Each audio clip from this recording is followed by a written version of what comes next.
Muy buenas a todos y bienvenidos al canal. Hoy les traigo la prueba en videojuegos de la RTX 3050. ¿Vale la pena optar por portátiles con esta gráfica? Eso lo veremos hoy, pero antes... Este video llega gracias a GIF-Gmol.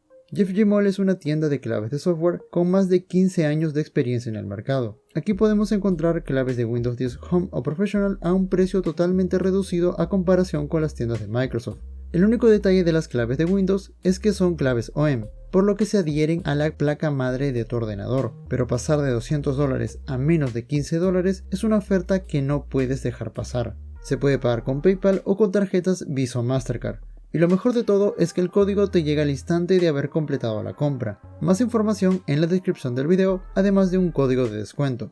Muchas gracias a GIF-Gmol por patrocinar este espacio. Este video también forma parte del análisis que haré a esta IdeaPad Gaming 3i, que cuenta con la RTX 3050 y el i5 11300H con 8 GB de RAM. El análisis completo saldrá la próxima semana. Como siempre, comencemos con los juegos eSport. En Dota 2, con la configuración en el mejor aspecto, en 1080p tenemos una media de 85 FPS, bajando a 75 y subiendo a 90 en la fase de líneas, aunque desde ya podemos ver que la gráfica solo usa un 60 a 70%. Es más, cuando los FPS bajan es porque en realidad el uso de la gráfica baja. Bajándole un punto en el mejor aspecto, el resultado fue casi el mismo, incluso con un poco menos de FPS, rondando más por los 75 de media. Y es que el uso de la gráfica comenzó a bajar mucho más. Si antes nos movíamos entre el 60 a 70%, ahora es más común estar entre el 50 y 60%. Con la configuración gráfica en el más rápido, teníamos 10 FPS más, rondando por los 90, pero aún podíamos bajar a 80 fotogramas. Si nos fijamos en el uso de la gráfica, ya era un 35%. Lo único que no me agradó aquí es que no pude llegar a los 120 FPS, ya que el monitor es de 120 Hz y no llegamos a sacarle todo el provecho. Por lo menos no con esta configuración. En Counter-Strike Global Offensive, con los gráficos en alto tenemos una media de 90 FPS, aunque podemos subir a poco más de 100 cuadros. Sin embargo, a diferencia de Dota 2, la gráfica sí usa el 100%. Si bajamos los gráficos a medio, tenemos un promedio de 120 FPS, y aunque podemos bajar a 110, aquí ya podemos aprovechar los 120 Hz. Con los gráficos en bajo, ganamos 10 FPS más, pero la GPU por momentos dejaba de usar el 100%. En muy bajo, el uso se reduce más y no tenemos una real ganancia de fotogramas. Aquí, dependiendo de cada uno, podría decidir jugar entre bajo o medio.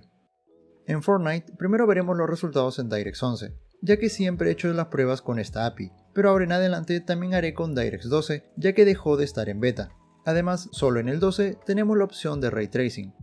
Con DirectX 11, en 1080p, con los preestablecidos de calidad en épico, tenía una media de 60 FPS en exteriores y 65 en interiores. Con los gráficos en alto, la media sube a 80 FPS, pero por momentos puede llegar a subir a más de 90. En ambos casos, los FPS podían bajar a menos de la media, pero era cuando la GPU no usaba su 100%, aunque siempre se mantenía cerca del 90%. Con los preestablecidos en medio, tenemos una media de 110 FPS, pero a diferencia de las configuraciones anteriores, aquí el uso de la gráfica varía bastante, entre 70 y 90%. Por lo que podemos bajar a 70 FPS y subir hasta 130. Con los gráficos en bajo, tenemos una media de 130 FPS, pero con subidas de hasta 160. El problema aquí es que el uso de la gráfica ya ronda por los 70 y rara vez sube a más de 80%. En DirectX 11, la mejor configuración es en medio, ya que podrás aprovechar los 120 Hz de la pantalla y si quisieras, podrías aprovechar hasta un monitor de 144 o 165 Hz con los gráficos en bajo, esto con los 8 GB de RAM. Con DirectX 12 los resultados son distintos. En 1080p con los gráficos preestablecidos de calidad en épico tenemos 10 FPS de media. Sí, es totalmente injugable.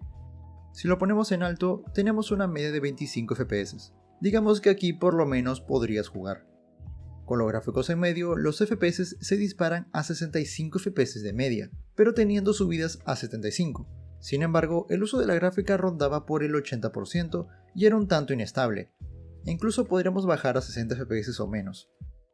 Con los gráficos en bajo, el resultado era similar, tenía una media de 80 FPS con subidas a más de 90, pero el uso de la gráfica ya rondaba el 60%. Aunque a diferencia de la configuración anterior, las bajadas no eran tan molestas, ya que por lo menos se llegaba a mantener por encima de los 60 fotogramas. Ahora, ¿por qué los gráficos en alto y medio el resultado era tan diferente a los que vimos con DirectX 11? Pues básicamente por el Ray Tracing. Si deseas también los puedes desactivar, pero por software tiene un procesador de sombras y reflejos que exigen casi lo mismo. Esto es algo que no tiene DirectX 11 y por eso es que se nota tanta diferencia. Con los gráficos en medio y bajo obviamente se desactiva, pero lo curioso es que no llego a usar el 100% de la gráfica. Con DirectX 12 con 8 GB de RAM, lo mejor es jugar con los gráficos en bajo. Como nota, DirectX 12 dice que realiza un mejor trabajo en el procesado de los FPS, ya que puede llegar a ser más eficiente con los CPUs de muchos núcleos. En este caso, el i5 es de 4 núcleos y 8 hilos, y cuando estuvo con los gráficos en bajo, el uso de este rondaba más por el 80 a 90%. Lo curioso es que no importaba si es que subía o bajaba los gráficos, la gráfica no usaba el 100%, y el CPU rondaba por el 90% de uso, y no en un solo núcleo, sino en varios. Con DirectX 11 podías ver esto pero solo en algún núcleo, los demás rondaban por el 60%. Por lo que se podría decir que con DirectX 12 se tiene un ligero cuello de botella. Ahora pasemos a los juegos AAA. En GTA V con los gráficos en muy alto tenemos una media de 100 FPS, con subidas de hasta 114, aunque claro en algún punto puede bajar los FPS, lo cual es algo típico de GTA. Con los gráficos en alto tenemos una media de 115, pero puede bajar más seguido a 80 o menos. Con los gráficos en bajo pasa lo mismo, la media se mantiene por los 100 FPS. La mejor manera de aprovechar su rendimiento es en muy alto. En GTA Online, con los gráficos en muy alto, tenemos una media de 55 FPS, aunque en ocasiones puntuales podíamos subir a 60. Esto es debido a que la gráfica solo usa el 60% de su potencia, y como dije, esto es algo clásico en GTA y mucho más con 8 GB de RAM. En Call of Duty Warzone 2.0, tuvo un rendimiento algo extraño. Con los gráficos en ultra sin usar la resolución de nitidez, tenemos una media de 45 FPS. Podía bajar a poco menos de 40, pero realmente no se sentía mucho. En equilibrado el rendimiento era ligeramente mejor, con una media de 50 FPS, aunque por momentos podía acercarse a los 60. El problema viene cuando lo bajamos a básico, ya que seguimos teniendo 55 FPS de media, pero aquí la gráfica solo usa el 80 o 90% de uso. En mínimo es lo mismo, misma media con menor uso de la gráfica, aunque los FPS máximos sí aumentaban a 70 fotogramas. Aún no tengo muchas pruebas con el Warzone 2.0, así que no puedo dar una respuesta clara del por qué sucede esto. Lo mejor con 8 GB de RAM es jugarlo en equilibrado, ya que los fotogramas se mantienen siempre entre 50 y 60, siendo un poco más estable. En Shadow of the Tomb Raider, con los gráficos en alto, tenemos una media de 45 FPS. Con los gráficos en normal, la media sube 55 FPS y en ocasiones estando cerca de los 60 fotogramas. Con los gráficos en bajo no subimos mucho la media, ya que se mantiene en 60 FPS. En este caso la gráfica ya deja de usar el 100% de su uso.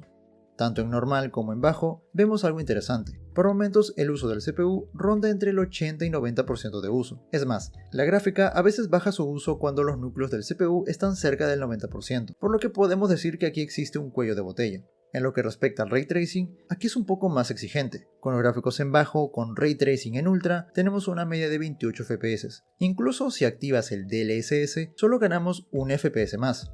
Pero si te soy sincero, en este juego no le veo gran diferencia, por lo que si no lo usas realmente no te pierdes de nada.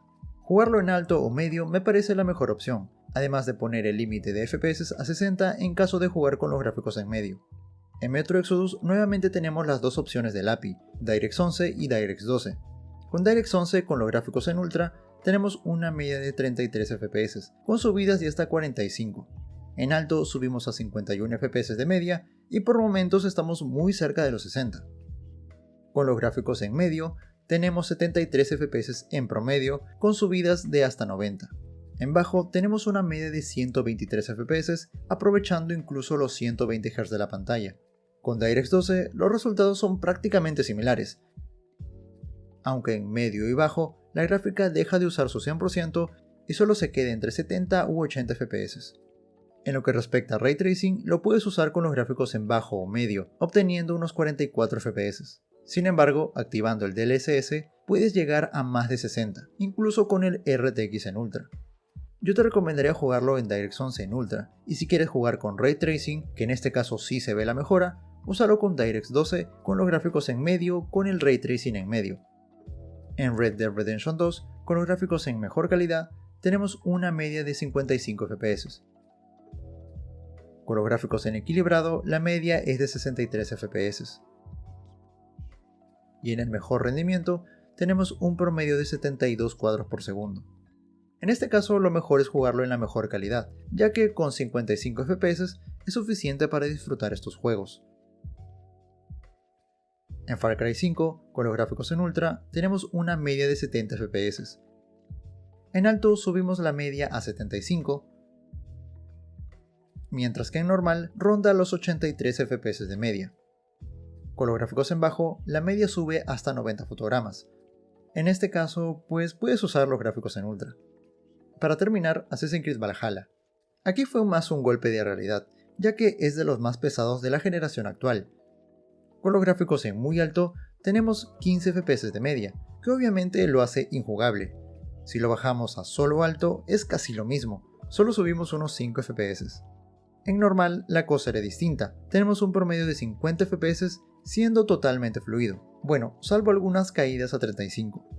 Con los gráficos en bajo, la media sube a 70 FPS.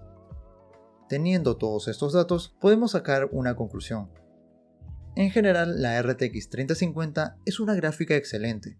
En 1080p no hay juego que no te corra, aunque sea con los gráficos en medio, y eso es porque hablamos de los más pesados. En juegos de hace un par de años que eran los más pesados, en Ultra lo puede correr a 50 FPS, lo cual es una tremenda mejora. Ahora, en lo que respecta al Ray Tracing, creo que no está tan preparada para eso, ya que en la mayoría de los casos resta un 20% de sus FPS, y si te soy sincero, solo en algunos juegos vale la pena.